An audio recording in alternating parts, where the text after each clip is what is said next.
selama 14 tahun. Selamat siang semuanya. Iya. Sebelumnya terima kasih atas kesempatan yang telah diberikan kepada kelompok kami untuk menyampaikan materi. Nah, sebelum kami memulai presentasi kami pada siang hari ini, izinkan kami memperkenalkan diri terlebih dahulu. Perkenalkan, nama saya Rehan Zainaris. Perkenalkan, nama saya Fertia Lembut. Perkenalkan, nama saya Rika Desmianti. Perkenalkan, nama saya Sabina Sumiati. Nah, adapun materi yang akan kami sampaikan di sini, yang pertama adalah pendekatan metode dan teknik pembelajaran bahasa Indonesia. Yang B, pendekatan pembelajaran bahasa Indonesia, dan yang C, metode pembelajaran bahasa Indonesia. Nah, materi yang pertama akan disampaikan oleh rekan saya, yaitu Sylvia Lembut. Kepada Sylvia Lembut, saya persilakan. Baiklah, di sini saya akan menyampaikan materi tentang pendekatan metode dan teknik pembelajaran bahasa Indonesia. Yang pertama yaitu pendekatan, yang kedua yaitu metode, yang ketiga yaitu teknik. Pendekatan ialah titik atau sudut pandang kita terhadap pembelajaran yang menunjuk pada pandangan tentang terjadinya suatu proses yang sifatnya masih sangat umum. Di dalamnya mewabahi, menginspirasi, menguatkan, dan metode pembelajaran dengan mencakup teoritis. Terdapat dua jenis pendekatan, yaitu pendekatan pembelajaran berorientasi atau berpusat kepada siswa. Berorientasi atau berpusat kepada siswa, yaitu guru harus mengetahui bagaimana cara belajar siswa. Misalnya, ada siswa yang belajarnya dengan cara melihat saja, mereka sudah paham. Ada juga siswa yang belajarnya dengan cara mendengarkan saja, mereka sudah paham. Yang kedua yaitu pendekatan pembelajaran yang berorientasi atau berpusat pada guru. Contohnya seperti guru harus memiliki kemampuan yang lebih dalam menyampaikan segala materi.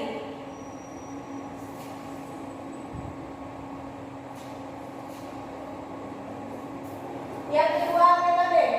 Penggunaan suatu metode akan menunjukkan fungsional strategi dalam kegiatan pembelajaran. Metode dapat digunakan dalam berbagai bidang kehidupan. Metode pembelajaran dalam bahasa adalah rencana pembelajaran yang mencakup pemilihan, penentuan, penyesuaian sistematis bahan yang akan diajarkan. Berdasarkan kedudukannya, metode dalam pembelajaran yang pertama, guru harus memberi dorongan.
Terima kasih kepada Syekh Ibu telah memaparkan materinya.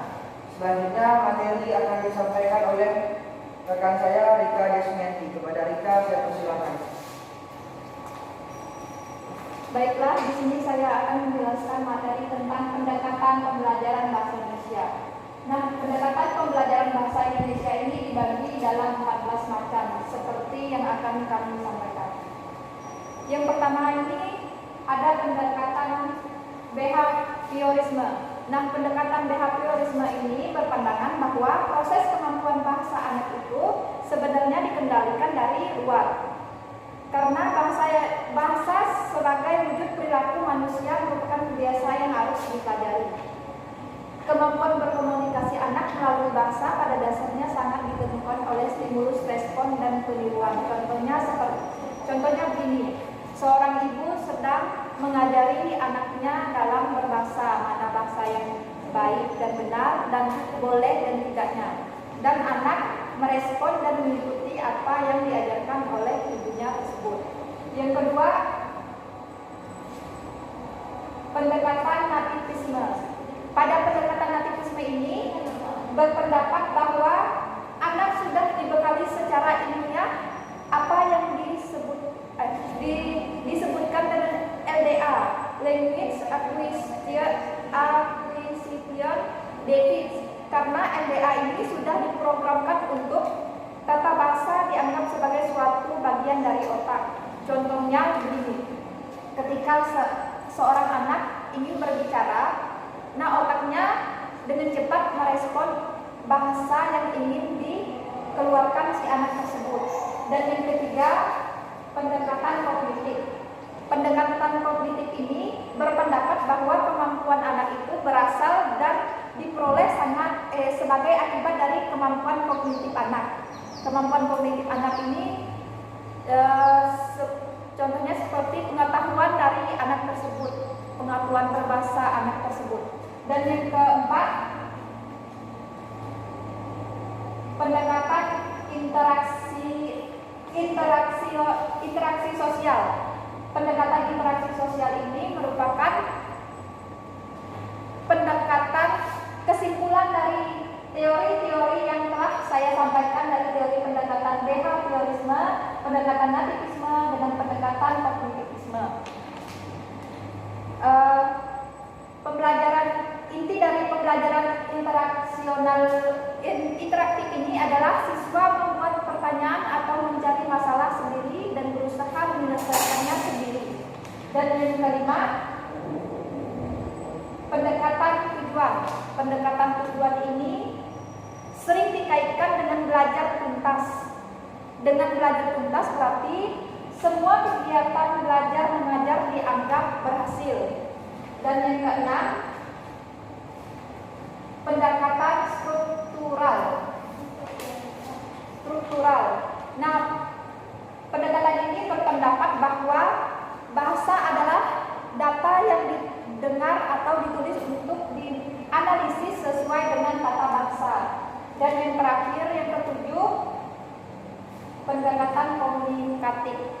Pendekatan komunikatif ini didasarkan pada pandangan bahasa adalah sarana komunikasi. Tujuan utamanya adalah untuk meningkatkan keterampilan berbahasa. Mungkin sekian yang dapat saya sampaikan.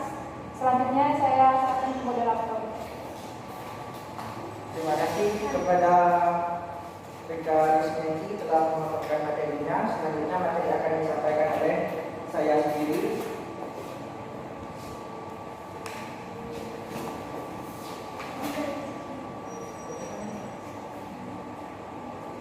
Nah, yang pertama itu pendekatan pragmatik. Nah, pendekatan pragmatik di sini adalah mengutamakan keterampilan bahasa. Adapun keterampilan bahasa yang kita ketahui di sini adalah seperti menyimak, berbicara, membaca, dan menulis. Nah, sebelum anak bisa menulis, anak itu memiliki beberapa tahap. Yang pertama menyimak dulu, selanjutnya berbicara, membaca, dan baru dia bisa menulis. Nah, dari itulah kita tahu bahwa anak tersebut sudah bisa menulis dari tahap-tahap yang sudah kita lewati tadi. Nah, selanjutnya yang ke-9 itu pendekatan world language. Nah, pendekatan world language di sini yaitu kita mengajarkan bahasa. Misalnya anak ini baru bisa mengeja, A, B, C, D, E, F dan selanjutnya. Nah, di sini cara kita mengembangkannya, kita tidak boleh langsung mengajarkan anak tentang membaca satu paragraf. Tidak bisa seperti itu.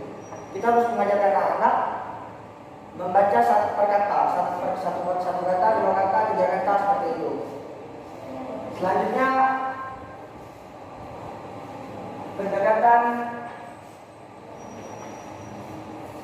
kontekstual. Nah, pendekatan kontekstual di sini atau biasa disebut dengan contextual teaching and learning atau CTL di sini adalah bagaimana guru di sini mengaitkan materi atau bahan ajar yang ia sampaikan kepada siswanya dan ia kaitkan dengan dunia nyata, seperti misalnya ia mengajarkan tentang membaca. Langsung saja dicontohkan, misalnya di dalam kelas itu ada template tulisan bahwasanya dilarang membuang sampah sembarangan. Nah, dari situ anak diajarkan untuk membaca. Misalnya anak bisa membaca, dilarang membuang sampah sembarangan dan lain sebagainya.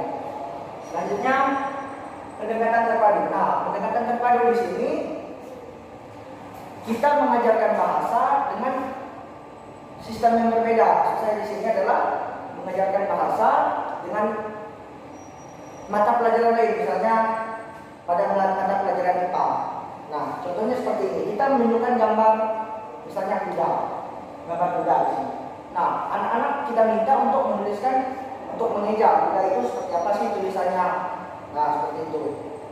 Lanjut. Selanjutnya pendekatan cara belajar. Nah, di sini kita melihat cara belajar anak seperti apa. Misalnya anak ini suka audio visual atau audio saja. Nah, lanjut. Selanjutnya pendekatan keterampilan proses. Dari sini kita melihat anak ini sukanya apa. Misalnya meliputi keterampilan intelektual, sosial dan fisik. Nah, dari sini kita bisa menentukan apa konsep yang akan kita tentukan ke depannya. Selanjutnya yang terakhir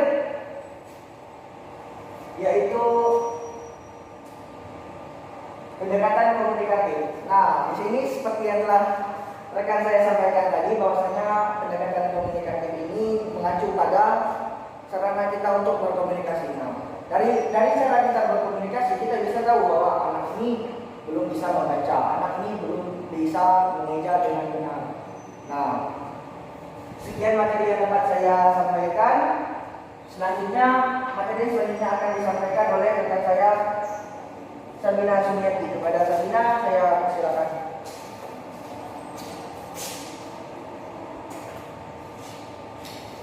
Di sini saya menjelaskan materi di bagian C, metode pembelajaran bahasa Indonesia.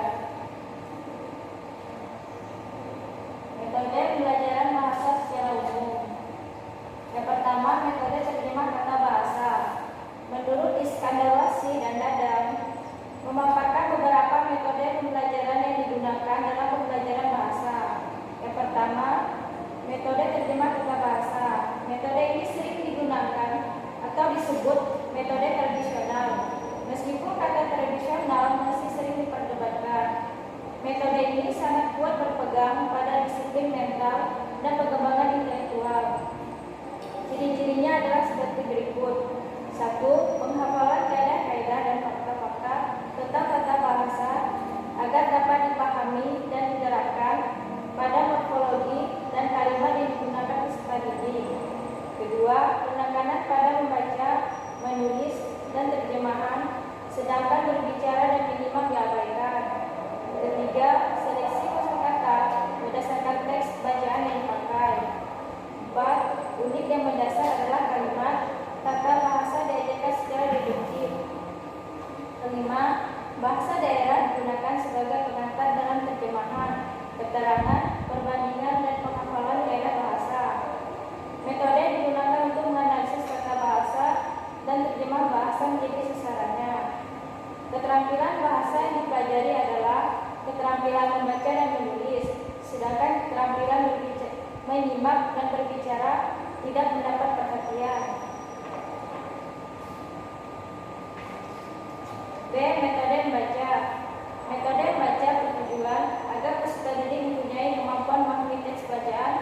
yang diperlukan dalam belajar. Mereka harus mampu memahami teks yang mereka baca dan menjawab pertanyaan-pertanyaan yang berhubungan dengan teks tersebut. C. Metode audiolingual. Metode ini dalam pelajaran bahasa memfokuskan pada lafaz kata dan pelatihan pola-pola kalimat. Yang ketiga, metode audiolingual.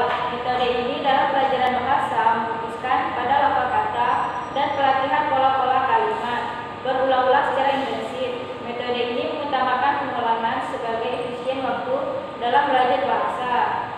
Metode audiolingual adalah hasil perpaduan antara linguistik struktur dengan psikologi behavior yang memandang proses pembelajaran dari sudut conditioning.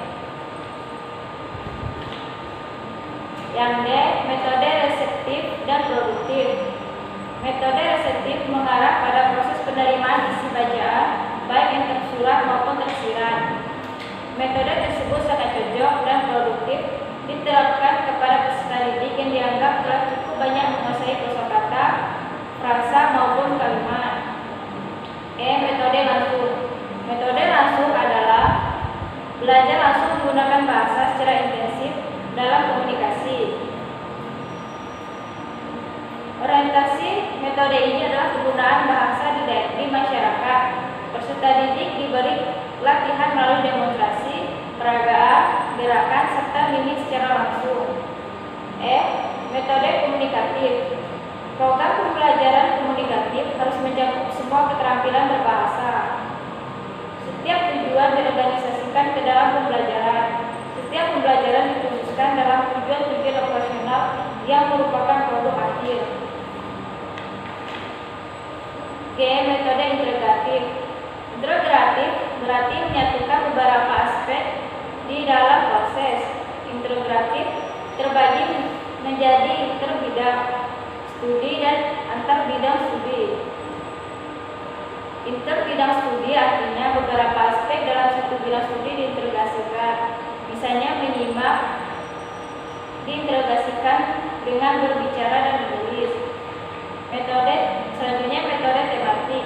Metode tematik semua komponen mempelajari materi pelajarannya diintegrasikan ke dalam tema yang sama dan satu unit pertemuan. Tema bukanlah tujuan, tetapi alat yang digunakan untuk mencapai tujuan pembelajaran. Selanjutnya metode kuantum. Kuantum adalah banyaknya sesuatu. Metode kuantum merupakan metode bertumpu pada metode Freire dan Lezonov. Metode ini mengutamakan percepatan belajar dengan cara keterlibatan peserta didik dalam melihat potensi diri dan kondisi penguasaan diri. Selanjutnya metode konstruktivistik. Metode ini didasari oleh teori belajar kognitif yang menekan pembelajaran kooperatif, pembelajaran generatif, strategi pertanyaan, inquiry, dan keterampilan metakognitif. Selanjutnya metode partisipatori. Metode partisipatori menekankan keterlibatan peserta didik secara penuh. Peserta didik menjadi penentu keberhasilan belajar. Peserta didik ditempatkan sebagai objek belajar. Selanjutnya metode kontekstual. Pembelajaran kontekstual adalah konsepsi pembelajaran yang membantu pengajar menghubungkan mata pelajaran dengan situasi dunia nyata, serta pembelajaran yang memotivasi peserta didik agar menghubungkan pengetahuan dan terapannya dengan kehidupan sehari-hari sebagai anggota keluarga dan masyarakat. Selanjutnya, metode pembelajaran bahasa komunitas. Peserta didik sebagai individu dapat mendapat perhatian dan bimbingan agar dapat mengisi nilai-nilai dan mencapai tujuan. Pengajar cenderung pasif karena kedudukannya sebagai sebatas pembimbing saja. Selanjutnya, metode respon fisik lokal. Fisik lokal, pengajar harus dapat berperan sebagai pengarah semua tingkah laku peserta didik. Peserta didik tidak boleh dipaksa untuk mengungkapkan sesuatu apabila mereka belum siap.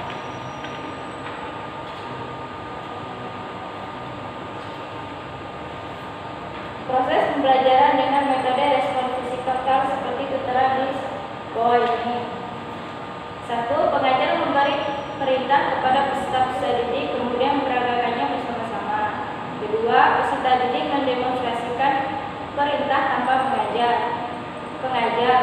Tiga, peserta didik belajar membaca dan menulis perintah. 4. Peserta didik belajar memberikan perintah. Selanjutnya, metode cara diam. Metode ini dikembangkan oleh Grant Techno. Yang melatar belakangi metode ini adalah pendapat para ahli psikologi kognitif dan ahli tata bahasa transformasi genetik bahwa pembelajaran bahasa tidak dilakukan melalui proses peniruan karena para pembelajar dapat menutur ujaran yang tidak pernah mereka dengar sebelumnya. Selanjutnya, metode Suggestopedia. Metode ini dikembangkan oleh seorang ahli fisika dan psikoterapi. Metode ini akan membantu pelajar berkonsentrasi dan tanpa disadari pelajar tersebut akan menyimpan berbagai aturan kebahasaan dan sejumlah kosakata yang pernah diajarkan. Contohnya, proses pembelajaran yang menggunakan metode Suggestopedia adalah 1. Rancangan proses pembelajaran. Misalnya di kelas ditempelkan poster-poster. Di antara poster-poster tersebut terdapat informasi gramatikal. Kedua, proses pembelajaran. Prinsip proses pembelajaran. Pembelajar dapat belajar dari apa yang ada di lingkungan meskipun perhatiannya tidak terarahkan ke sana. Sekian penjelasan saya kembalikan ke moderator. Terima kasih kepada Sabina Suryati atas materi yang telah disampaikan. Selanjutnya materi akan disampaikan oleh rekan saya Rizky Aldianto. Karena berhubung Rizky tidak hadir, materi akan disampaikan oleh Sylvia. Silakan.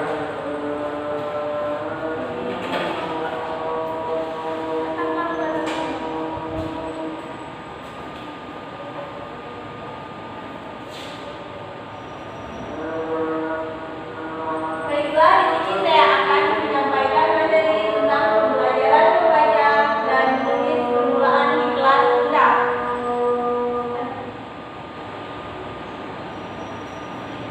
Yang pertama yaitu metode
cara memegang pensil. Maka diajarkan satu-satu atau melihat siswa yang menulis dengan menggunakan pensil. Bagaimana cara menulis yang benar atau memegang pensil yang benar. Contohnya seperti ini.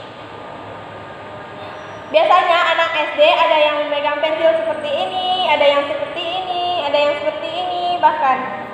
Jadi kita ajarkan bagaimana cara memegang pensil yang benar. Contohnya seperti ini, dipegang ini terlebih dahulu, maka seperti ini. Diajarkan bagaimana cara menulisnya. Yang ketiga yaitu menggoreskan pensil, miring, tegak, dan datar. Contohnya miring, datar. Contohnya seperti ini. Menulis di kertas. Yang keempat adalah urutan mengenal huruf. Urutan mengenal huruf di sini, maka siswa harus diajarkan bagaimana cara mengenal huruf, urutan huruf. Pertama dari A, misalnya A, B, C, harus diurutkan dari A, B, C, D. Tidak boleh langsung misalnya dari A harus diajarkan ke D, C, atau ke I, maka harus diurutkan agar mereka mudah memahami. Contohnya dari A harus diajarkan bagaimana B, bagaimana huruf C, bagaimana huruf D. Yang kelima yaitu kreasi kata atau kalimat awal. Ini contohnya seperti tadi, memulai huruf lepas dengan langkah-langkah. Langkah-langkahnya bagaimana? Langkah-langkahnya pertama menulis huruf. Menulis huruf tadi sudah dikenalkan bagaimana cara menulis huruf A, bagaimana cara menulis huruf B, dan bagaimana cara menulis huruf C. Yang kedua yaitu mengaitkan huruf dengan suku kata. Sudah dijelaskan pertama tadi di bagaimana cara mengaitkan huruf suku kata. Contohnya seperti BA, BI, maka harus dibaca dengan BA, BA, BI, BI, BABI. Yang ketiga adalah merangkai suku kata menjadi kata. Ini hampir sama dengan kata suku kata. Di sini yaitu merangkai kata menjadi kata. Misalnya suku kata A, misalnya suku kata Budi, B-U-D-I, berarti dibaca Budi. Katanya adalah Budi. Sukunya adalah B-U-D-I, maka dirangkai menjadi kata, yaitu Budi. Yang kelima adalah menyusun kata menjadi kalimat. Menyusun kata menjadi kalimat yaitu contohnya seperti tadi. Ini Ibu Budi. Suku katanya ini Ibu Budi. Maka kalimatnya adalah ini Ibu Budi. Demikian penjelasan saya. Kembali ke moderator.